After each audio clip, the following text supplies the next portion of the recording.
Labdien, svētdienā, labdien tiešām šajā foršajā laikā, jo es šodien pastaigājos pa Rīgas centru, no laiks ir vienkārši kolosāls, kāds nav bijis. Es pat īsti neatceros, kad tāds ir bijis, tāpēc centos izmantot iespēju. Par ko es šodien gribētu parunāt? Es gribētu parunāt par vairākām nopietnām lietām, par kurām, nezinu, kāpēc tā īpaši nerunāja.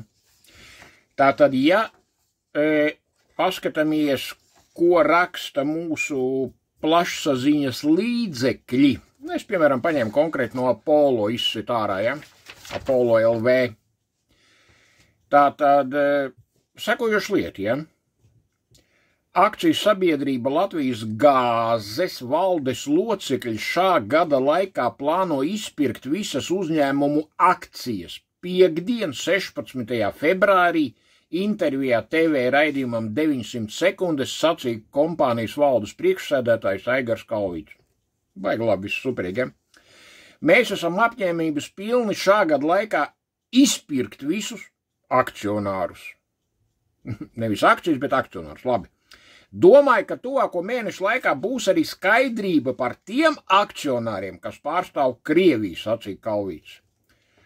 TVNet jau vēstīja, ka 2023. gada novembrī Latvijas gāzes valdes locekļi Kalvītis, Elita Dreimane un Egīls Lapsalis ar tiem piederošiem speciāla mērķa kompānijas SIA Energy Investment palīdzību sāktā vadības izpirkuma procesā iegādājās 28,97%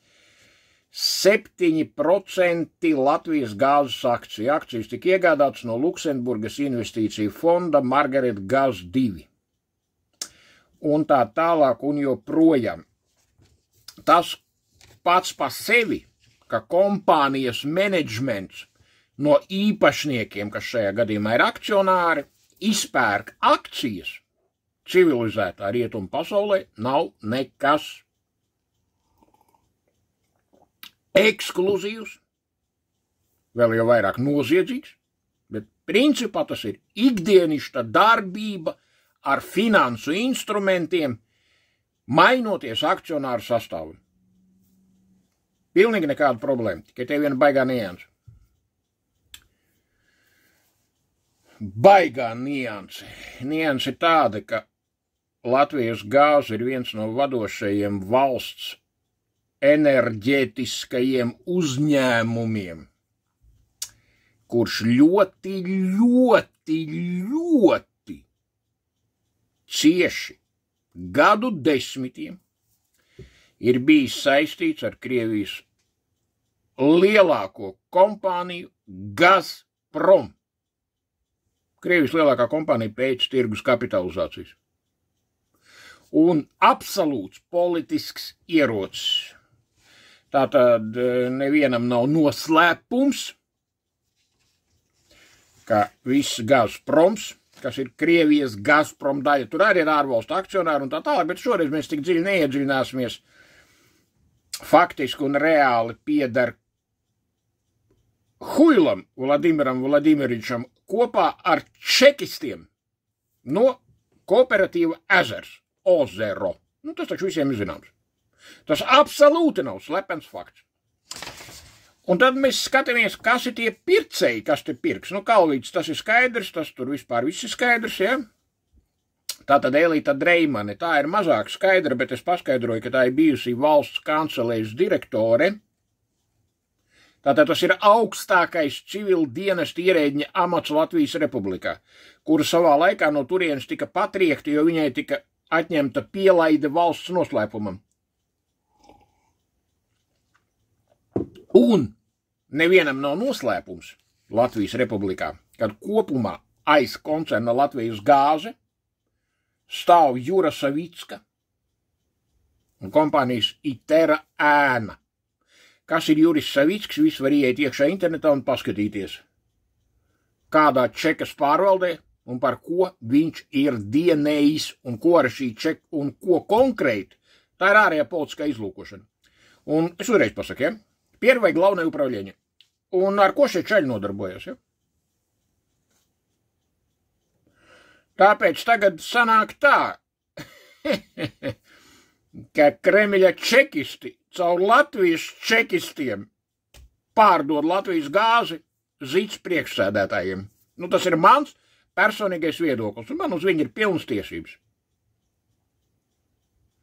Jo te mēs aiziesim līdz vēl pie citiem personāžiem. Tas ir tikai viens tāds fakts, kas notiek mums Latvijas ikdienā un par ko pat īpaši neviens pilnīgi neko nerunā. Tātad laiku pa laikam Lato Lapse izdod grāmatas, un pēdējā laikā viņš kļuvis ļoti ražīgs par korupciju Latvijas Republikas politiskās varas un izpildvaras augstākajos ešalonos.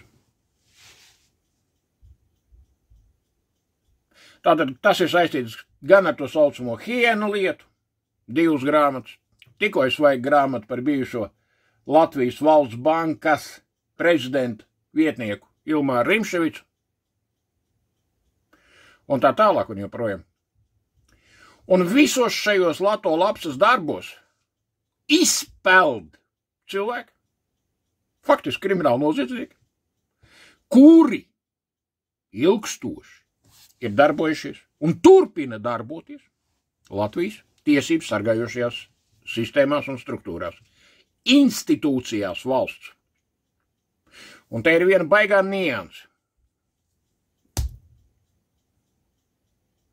Kad visiem šiem cilvēkiem, faktiski visiem, ir izsniegtas pielaides valsts noslēpumu. Tātad, kad ir izsniegtas pielaides un kurš cilvēks ar to nodarbojas?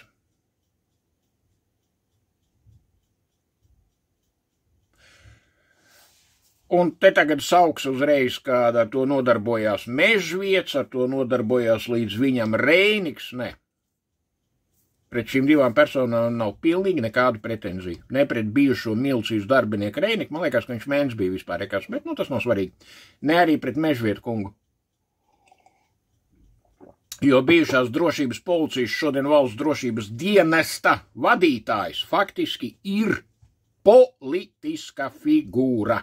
Kopīgā kaut kāda vadība, bet absolūti ne tiešā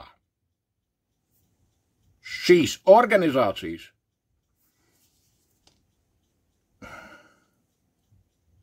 uzdevuma izpildi, organizēšana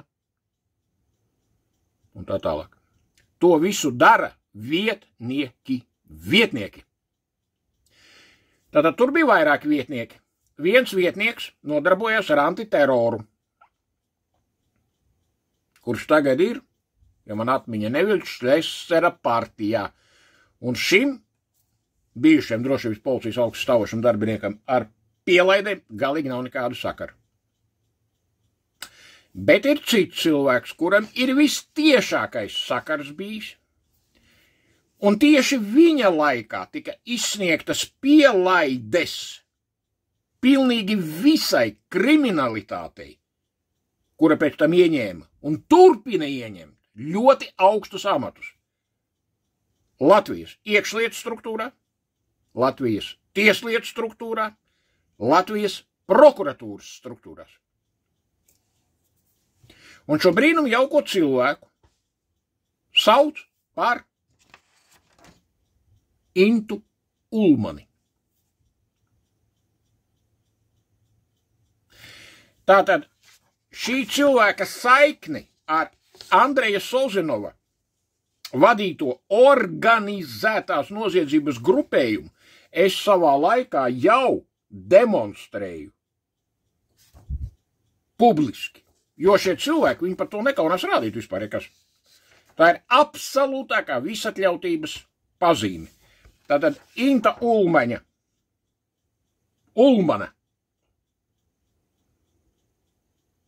profils sociālajā tīklā Facebook, Andreja Solženova profils sociālajā tīklā Facebook,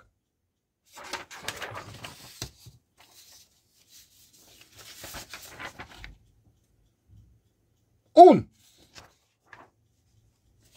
Inta Ulmaņa draugos ir Andrejs Sozinovs. Dīvaini, ne? Tas ir pilnīgi neapstrīdams pierādījums, ka šie abi cilvēki savstarpēji savā laikā ir bijuši ļoti cieši saistīti. Tas ir no vienas puses.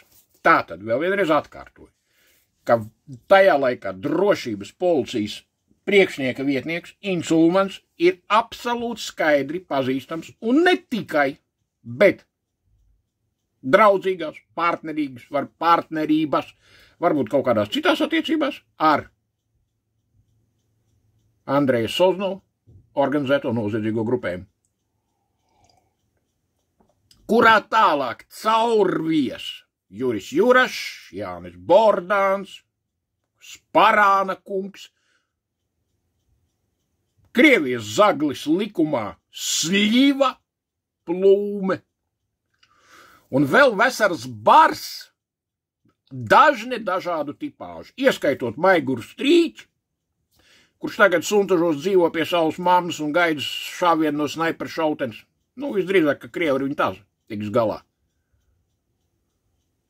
Un tieši Inta Ulmaņa laikā milzīgam baram, es vēl vienreiz uzsveru, faktiski kriminālu noziedznieku tika izsniegts pielaides un iespēja strādāt Latvijas Republikas, atkārtoju, tiesību sargājušās institūcijās, kā arī valsts pārvaldē.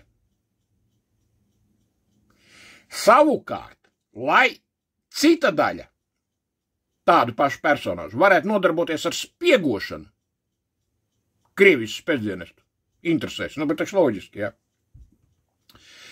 Tieši Inta Ulmaņa vadībā tika fabricēta kaudze lietu, lai varētu pārslogot drošības policijas iespēju kapacitāti reālu spiegu atrašanā. Jo kādi tika atrasti spiegi? Viens kaut kāds pamuļķis bija fotografējis kaut kādus vagonus, ja nemaldos, Jelgavā, otrs pamuļķis bija vēl tur kaut ko fotografējis, tad viņi tur nodarbojās ar, atcerēties, bija tāds Osipovs, tas tur Latvijas pasi demonstratīvi dedzināja. Es nemaz nerunāju par Vladimiru Lindermani, savā laikā pornogrāfisks avīzes redaktoru, bet viņš talantīgs čals, jā. Šitie visi ir tie, kas ir spiegojuši. Tur vēl Jančuku pieķēra klāt, Johaidī, senilo Jāni Ādamsonu vēl uztaisīja par spiegu ārprātīgāko. Tajā laikā,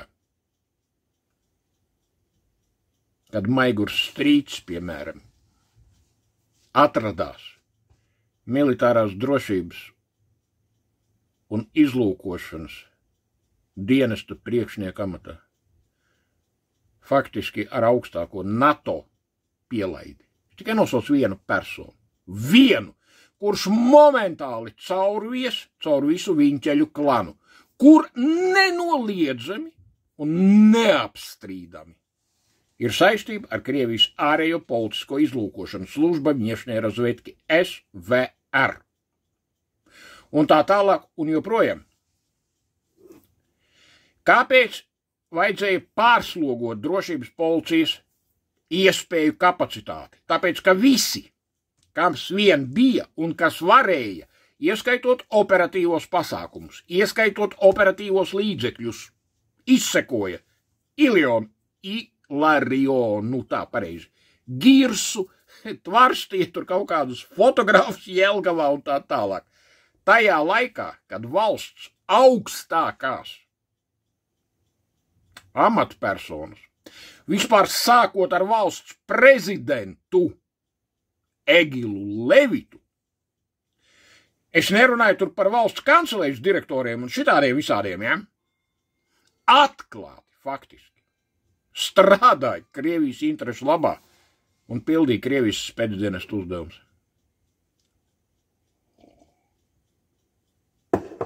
Paralēli atkal cits bars,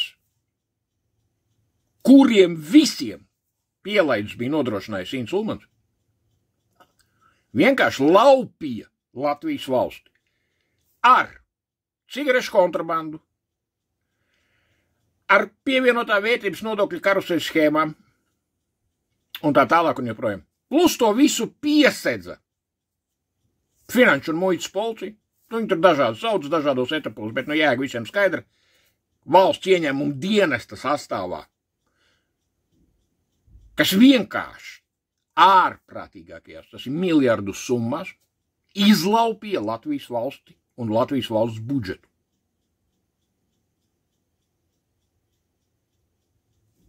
Visādi podiņi tur un kas tik tur nebija. Tur atkal vesela, tur atkal grāmata jāraksta, tur atkal ir grāmata jāraksta par to visu, saprotiet? Un atslēga ir viens cilvēks tam visam, un viņu sauc Ints Ulmanis, kurš ir dzimis 1968. gadā, pabeidzis Valmieras viesturu vidusskolu, tā ir diezgan slavena vidusskola, viņu beidzis, piemēram, Juris Dalbiņš, Dainis Turlais. Pēc tam viņš ir it kā pabeidzis Ints Ulmanis Latvijas universitāti. Tad vienā jaukā brīdī dabīja, kad viņš ir aizgājis pensijā, pelnītā atpūtā, un šodien viņš pelnīti atpūšas. Ja šis tips nebūtu skāris personīgi mani, es varbūt nepievērstu tik lielu uzmanību speciāli šī cilvēka aktivitātēm, bet manā rīcībā ir drošības policija uzziņa par Eināru Graudiņu. Kā jūs domājat? Kur ir parakstījis priekšnieku vietnieks?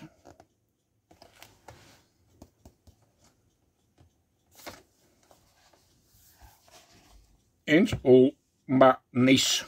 Uz šādas izziņas pamata drošības policija uzraksta ierosinājumu par kratīšanas izdarīšanu savā laikā. Tur murga galā, tur vispār murgi pilnīgākie. To parakstu viens izmeklētājs, bet man pat izmeklētāji vispār nav nekāda pretenzijas uzreiz pasaka. Cilvēks dara savu darbu, viņam taču priekšnieks liek un viss, ja. Bet tad viens krimināli noziedznieks, jo viņš ir veicis darbības manā izpratnē, kurām ir noziedzīga nodarījuma pazīmes. Un šo kriminālu noziedznieku sauc par Rīgas pilsētas, Vidzemes priekšpilsētas tiesas izmeklēšanas tiesnesi Rinaldu Silakalnu. Tātad viņš ir slavens ne tikai ar to, ka viņš ar mani saskāries, viņš ir slavens ar to, ka viņš veica, vēl precīzāk parakstīja lēmumus veikt kratīšanas oligarhu lietā, Rīdzenes sarunās. Viņš parakstīja, kas bija saistīts savā laikā ar Poikānu, ar Neo un tā tālāk. Tātad tas ir paņemts uz āķa drošības policijā. Cik man ir neoficiāla informācija, bet tā ir neoficiāla. Es viņu nevaru juridiski apstiprināt. Es to varu izteikt tikai kā pieņēmumu pagaidām, kad lieta ir saistīta ar pedofīliju. Un šis tiesnesis,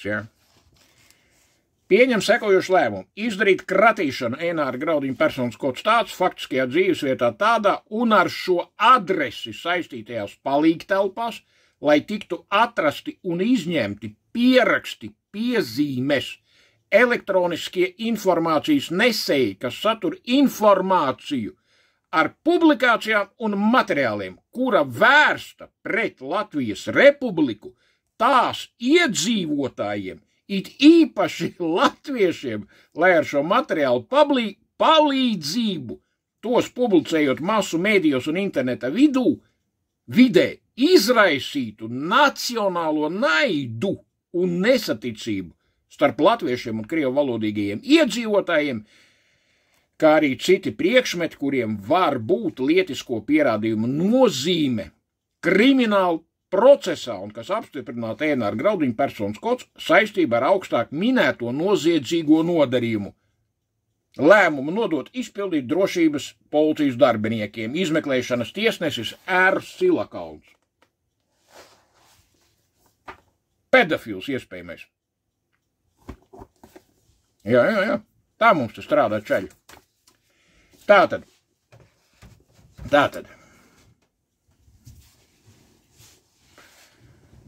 Ja tas viss šitie murgi notika,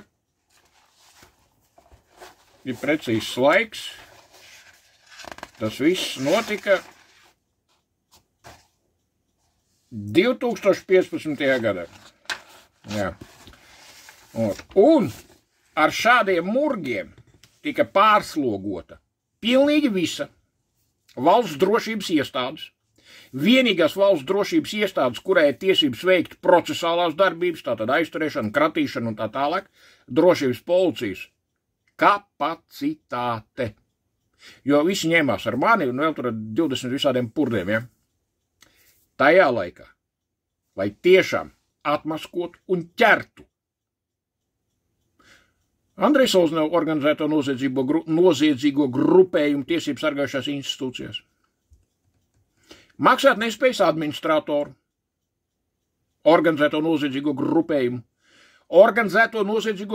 kas darbojas Latvijas Republikas prokuratūrā. Ķertu Maiguru Strīķi, kurš nenoliedzami ir strādājis uz Krievijas izlūkošanu. Nenoliedzami. Un tā tālāk, un joprojām. Un vienlaicīgi nodarbotos ar valsts ieņēmumu dienestu, kura paspārnē tika izlaupīti miljardiem eiro no Latvijas valsts budžeta. Šāda ir šī tehnoloģija. Un šodien šis Inns Ulmanis bauda mierīgas vecumdienas. Cik es varu saprast, nodarbojas ar fotografēšanu brīvā laikā kā hobijs. Un viņiem viss ir baigi forši. Bet tas vēl nav viss. 16.03.2017. Mans īrētais dzīvoklis tika uzlausts un izlaupīts. Nu, cik nu varēja izlaupīt? Un īstenībā man neko nevarēja nolaupīt, jo man vienkārši nekā nav ko var nolaupīt, kam būtu kaut kāda materiāla vērtība. Bet tika nozagts tajā skaitā man personīgi apbalvojumi. Tajā skaitā izlūk desanta bataljona nopelnu zīmi, kas man ļoti dārga. Un to es nekad nepiedošu, jo es absolūti 100% esmu pārliecināts, ka tas ir Inta Ulmaņa un Rienalda Silakalna organizēts pasākums. Es domāju, ka es to kādreiz pat pierādīšu. Un, teiksim, tā tas nedarās, ja to mēs runājam tautas valodā. Jo, ja Intam Ulmanim kaut kas nepatīk, viņš varēja man mierīgi piezvanīt vēl 15. gadā. Pateikt, Ēnār, mums vajag satikties. Mēs varam aiziet uz Vincentu, uz Gutenbergu. Man liekas, tajā laikā tie restorānos strādāja, mierīgi apsēsties pie galdiņa, iedzert minerālu ūdeni, parunāt par dzīvi, ka mums ir pretenzijas pret tevi, mēs vēlamies tā un tā kaut kā, jā. Tā vietā jūs atpesāties pie manis piekdienas pēcpusdienā un sākāt kratīšanu, kur dabīja, ka jūs nihujā neko neatradāt, bet pretvalstiska. Ja, tad man nekad tas nav bijis.